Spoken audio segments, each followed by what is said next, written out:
We back with the boxing clinic and more. It's your boy CJ Goodfella. Back on the boxing grind as usual. And caught the homie Black Fight Fan video on Errol Spence earlier on Tuesday. We definitely about to cap off tonight with a banger, a nice lengthy video for all my West Coast cats grinding, all my midnight East Coast bangers. Still working and grinding, still up.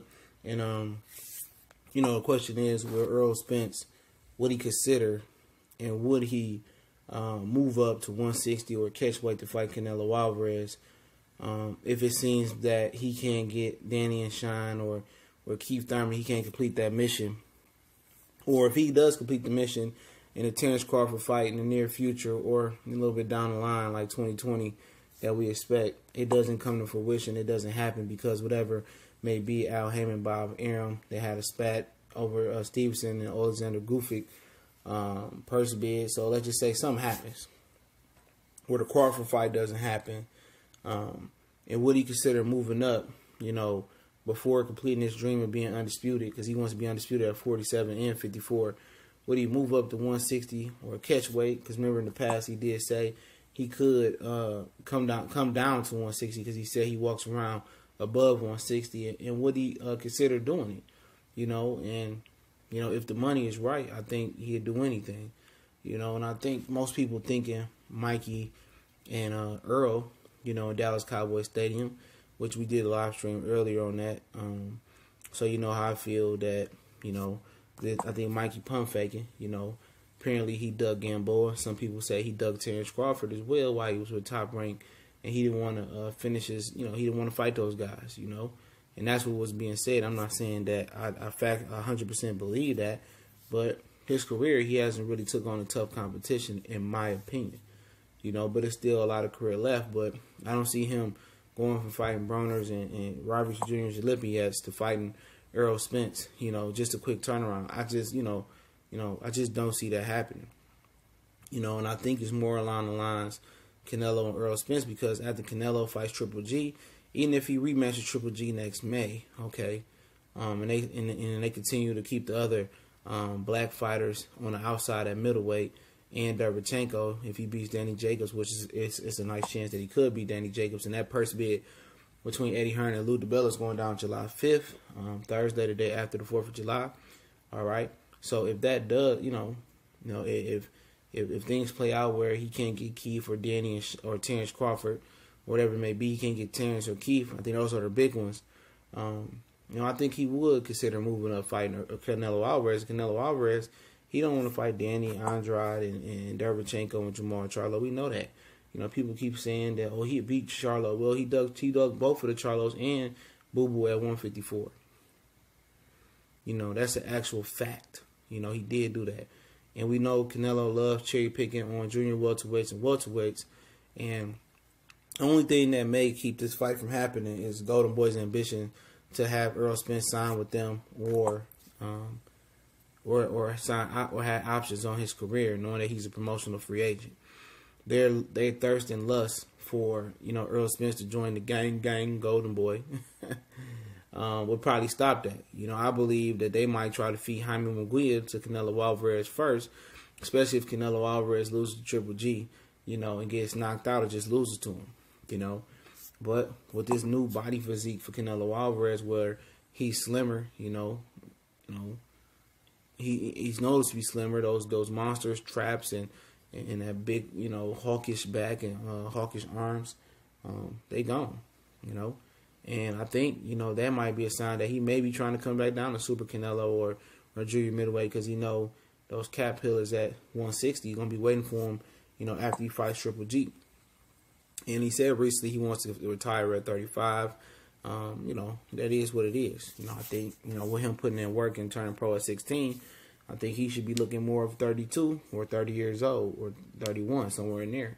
But I think this is a more realistic fight, in my opinion, for Canelo Alvarez, because I don't think he really wants to bang with those 160 pounders.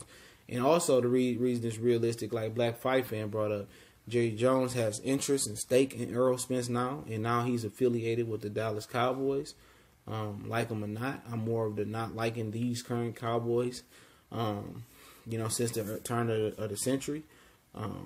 And, Jerry, he's hosted Canelo Alvarez. Canelo Alvarez is 50, 60,000 people at Cowboy Stadium or AT&T Stadium or Jerry World when he fought Liam Smith, So, it brings a lot of money to the Dallas area. You got the Dallas hometown kid in Errol Spence, the guy that people want to see in big fights. He wants to be a pay-per-view star. He wants to make the Terence Crawford a pay-per-view event. What better way to fight Canelo Alvarez and kind of have a way and him pass the pay-per-view torch to Canelo Alvarez? To Errol Spence. And then if Errol Spence can come back down, which I don't know if he could come back down and face Terence Crawford, that'd be something that you have to ask his coach, Derek James, to do his lower body, his upper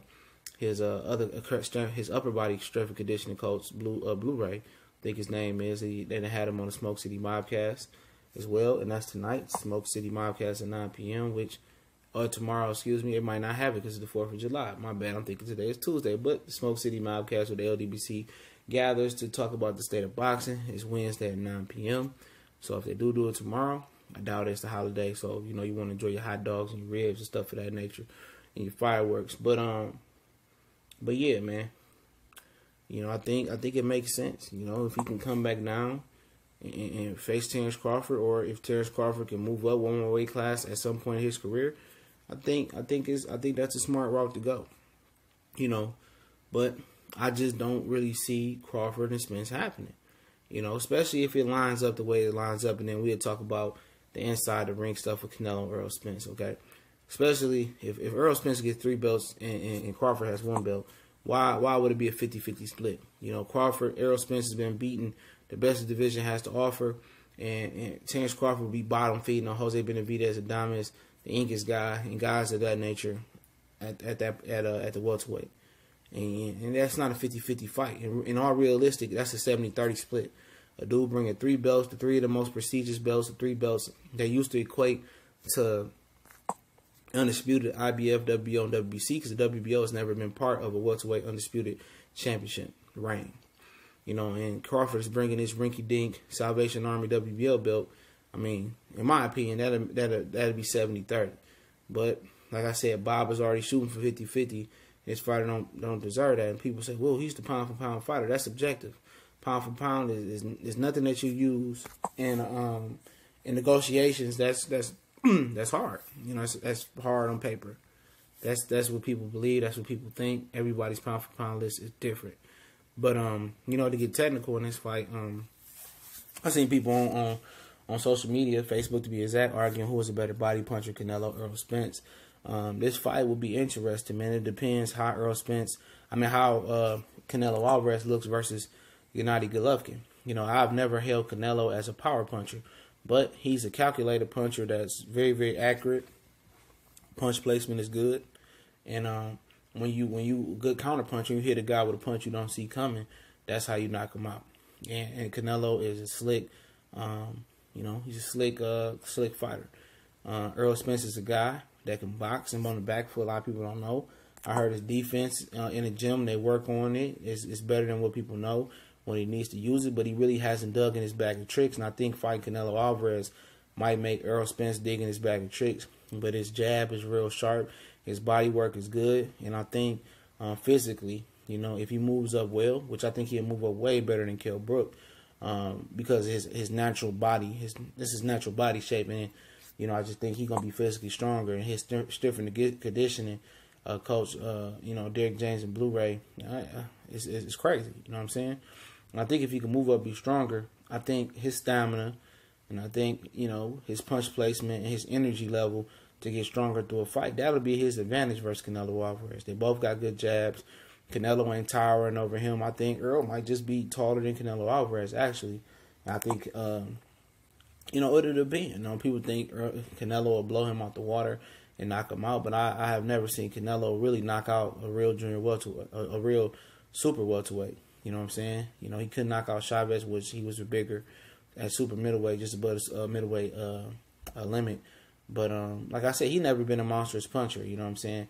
He's been a guy that does it by accumulation. I think Errol Spence would be a better version than Austin. Well, I'm not saying the same version, but I think he'd be a better junior welterweight, super welterweight Austin Trout, I think he still bring more power. I think he's gonna be strong at 54, and I think it's a good fight. I gotta see what Canelo look like off the clenbuterol and whatever that shit he was taking in the first fight. You feel me?